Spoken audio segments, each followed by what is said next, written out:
என்ன சமையலோ. Hello friends, வணக்கம் அண்ட் வெல்கம்.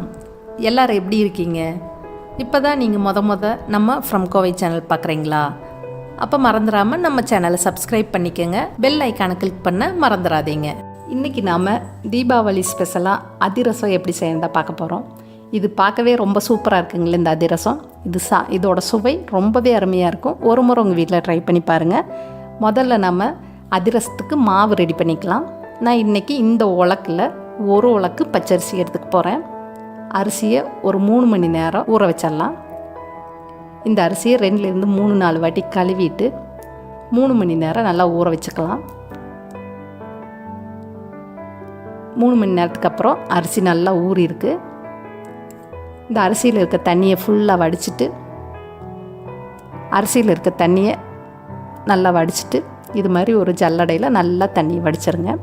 அடுத்ததாக இந்த அரிசியை நம்ம உணர வச்சிடலாம். இந்த அரிசியை வெயிலெல்லாம் உணர வைக்காதீங்க. நீங்கள் காத்தோட்டமாக ஒரு துணியை விரித்து அதில் இந்த அரிசியை போட்டு நல்லா இப்படி பரப்பி விட்டு ஒரு 10 நிமிஷம் மட்டும் நல்லா உணர விடுங்க.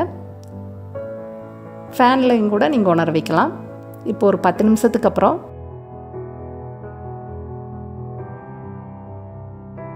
நீங்கள் இது மாதிரி ஒரு உலக்கு அரிசி ஊற வச்சு அதிரசம் செய்ய போகிறீங்கன்னா வீட்லேயே மிக்சியில் ரொம்ப ஈஸியாக அரைச்சி மாவு ரெடி பண்ணிக்கலாம். நிறைய அதிரசம் செய்யணும், நிறைய அரிசி ஊற வச்சுருக்கீங்கன்னா பக்கத்தில் இருக்க மாவு அரைக்கிற மில்லில் கொடுத்து அதிரசத்துக்குன்னு சொல்லி அரைச்சி வாங்கிக்கோங்க. அதுதான் ரொம்ப சுலபமான முறை. வீட்டில் அரைச்சா ரொம்ப டைம் எடுத்துக்கும்.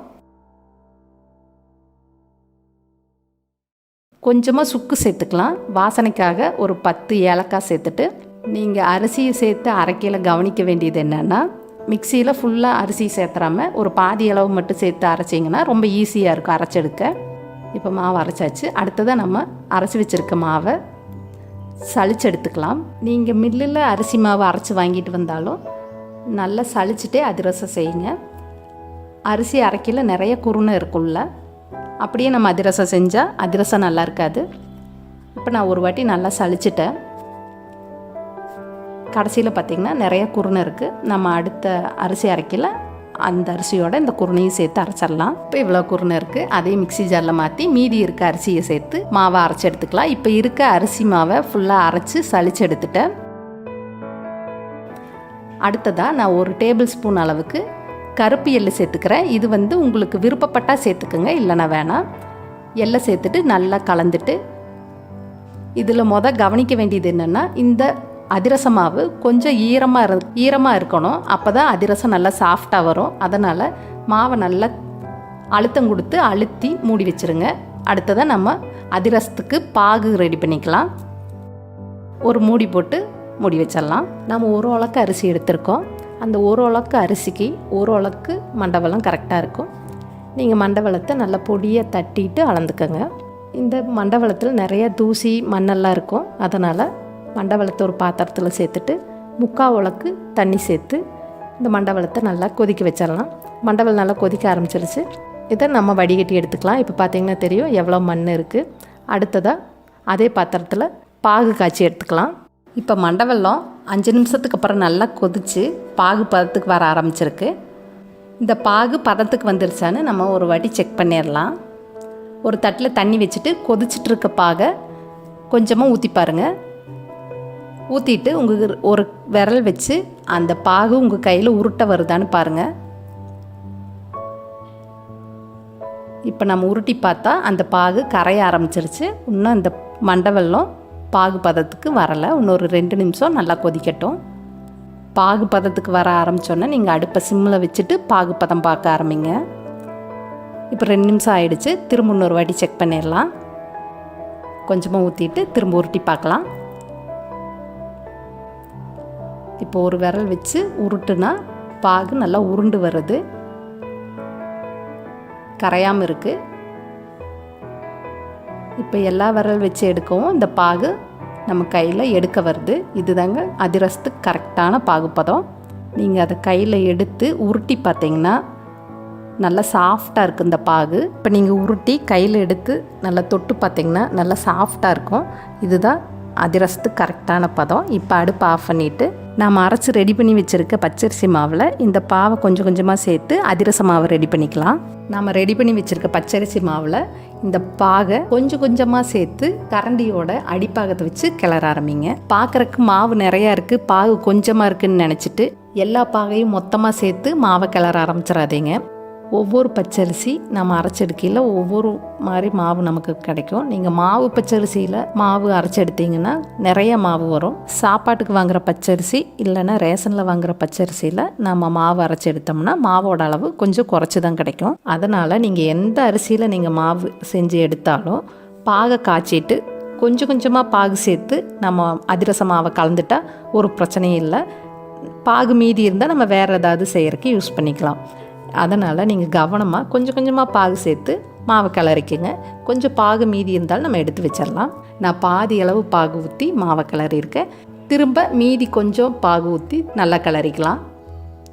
நம்ம ஒரு அளவுக்கு அரிசிக்கு ஒரு அளவுக்கு மண்டவெல்லம் போட்டு பாகு ரெடி பண்ணியிருக்கோம். இந்த பாகு இந்த மாவுக்கு கரெக்டாக இருக்கும்.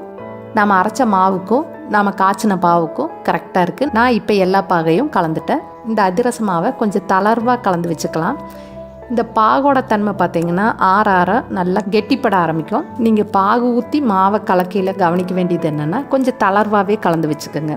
இந்த மாவு நல்லா ஒரு நாள் ஊறையில் தளர்வாக கலந்து வச்சுருந்தோன்னா இந்த மாவு நல்லா கெட்டிப்பட்டு அடுத்த நாள் நமக்கு அதிரசம் தட்டுறதுக்கு கரெக்டாக இருக்கும். நீங்கள் முதலே நல்லா டைட்டாக மாவை கலந்து வச்சிட்டிங்கன்னா அடுத்த நாள் இன்னும் கொஞ்சம் டைட்டாகி அதிரசம் தட்ட வராது. இந்த அளவுக்கு தளர்வாக மாவை கலந்துக்குங்க. இதுக்கு ஒரு ஸ்பூன் நெய் சேர்த்துக்கலாம்.